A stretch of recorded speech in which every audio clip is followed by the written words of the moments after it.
Let's talk about hormone receptors and there mechanism of action. ठीक है, तो सबसे पहले हार्मोन्स आते हैं, वो आके रिसेप्टर्स के ऊपर अटैच होते हैं। ठीक है, रिसेप्टर्स आगे सिग्नलिंग प्रोटीन्स को एक्टिवेट करते हैं, सिग्नलिंग प्रोटीन्स आगे हार्मोनल एक्शन करवाती हैं। ठीक, जैसे ही हार्मोन रिसेप्टर्स पर अटैच होते हैं तो यहाँ पर एक कैस्केड ऑफ इवेंट्स एक्टिवेट होती है। ठीक है, कैस्केड का मतलब है कि डिफरेंट स्टेप्स के अंदर अब रिएक्शन होना शुरू हो जाते हैं। हर एक स्टेप जो है वो मोर पावरफुल होता है अपने प्रीवियस स्टेप से। ठीक है, तो इससे ये होता है कि हम अगर हार्मोन छोटी अमाउंट में भी है तो उससे बड़ा एक्शन ले सकते हैं। ठीक है, क्योंकि हर एक अगला स्टेप पिछले स्टेप से पावरफुल होता जाता है। ठीक है, तो cascade of reactions with each stage becoming more powerful than the previous stage.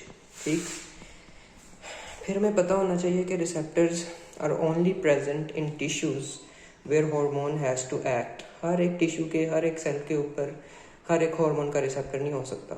सिर्फ उन टिश्यूज़ पर हार्मोन का रिसेप्टर होगा जहाँ पर उस हार्मोन ने जाके एक्ट करना है। ठीक है, आगे हम देख लेते हैं कि हार्मोन रिसेप्टर्स जो हैं वो हमें कहाँ कहाँ मिल सकते हैं। हार्मोन रिसेप्टर्स या तो हमें सेल मेम्ब्रेन के ऊपर मिल सकते हैं, ठीक है, या फिर हमें साइटोप्लाज्म में मिल सकते हैं, या फिर हमें न्यूक्लियस में मिल सकते हैं। तो ये 3 साइट्स हैं जहाँ पर हार्मोन रिसेप्टर्स पाए जाते हैं। अब हम देख लेते हैं कि हार्मोन रिसेप्टर्स की रेगुलेशन कैसे होती है। ठीक है, 2 तरह की होती है, या नेगेटिव रेगुलेशन होती है या पॉजिटिव रेगुलेशन होती है।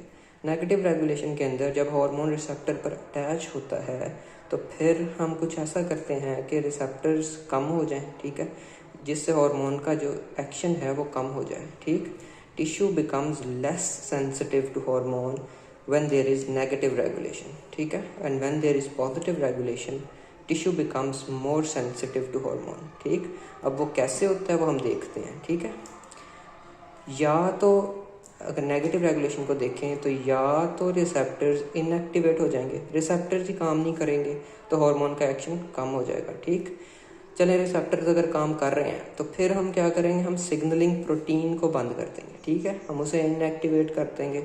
सिग्नलिंग प्रोटीन जब काम नहीं करेगी तो भी हार्मोन एक्शन रुक जाएगा। चलें, ये भी 2 काम अगर नहीं हो सके तो तीसरा काम हम ये कर सकते हैं कि हम रिसेप्टर को पकड़ के सेल के अंदर छुपा लें। ठीक है, सीक्वेस्ट्रेशन ऑफ रिसेप्टर। ठीक, हम रिसेप्टर को पकड़ें, सेल मेम्ब्रेन से निकाल के उसको सेल के अंदर छुपा लें, हार्मोन को उसके ऊपर काम ही ना करने दें। ठीक, चलें, अब अंदर ले गए, अंदर जाके हमने उसको लाइजोसोम को कहा कि अब तुम इसको तोड़ दो। ठीक है, लाइजोसोम रिसेप्टर्स को डिस्ट्रॉय कर देगा। चौथा ये काम हो सकता है। 5वां काम ये हो सकता है कि हम रिसेप्टर की प्रोडक्शन ही डिक्रीज कर दें। ठीक, तो इन 5 तरीकों से हम हार्मोन को काम करने से रोक सकते हैं। ठीक है, तो ये नेगेटिव रेगुलेशन हार्मोन होती है। जब एक हार्मोन एक्ट करता है कहीं पे तो फिर सेल्स को लेस सेंसिटिव बनाने के लिए ये 5 तरीके आजमाए जा सकते हैं।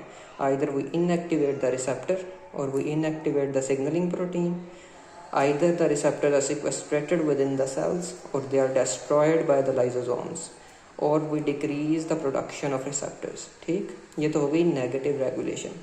अगर पॉजिटिव रेगुलेशन हमने देखनी हो तो उसके लिए हमारे पास 2 तरीके हैं। ठीक, either we will increase the production of receptor and signaling protein और we will increase the availability of receptors। ठीक है, या तो हम रिसेप्टर्स और सिग्नलिंग प्रोटीन्स की प्रोडक्शन बढ़ा देंगे। ठीक, या फिर जो पहले से रिसेप्टर अगर सेल के अंदर कोई बने पड़े हुए हैं जो अंदर छुपाए हुए थे सेल ने, हम उसको निकाल के बाहर सेल मेम्ब्रेन पे लगा देंगे और हार्मोन्स को एक्शन का मौका दे देंगे। तो इस तरह से पॉजिटिव रेगुलेशन होती है। ठीक।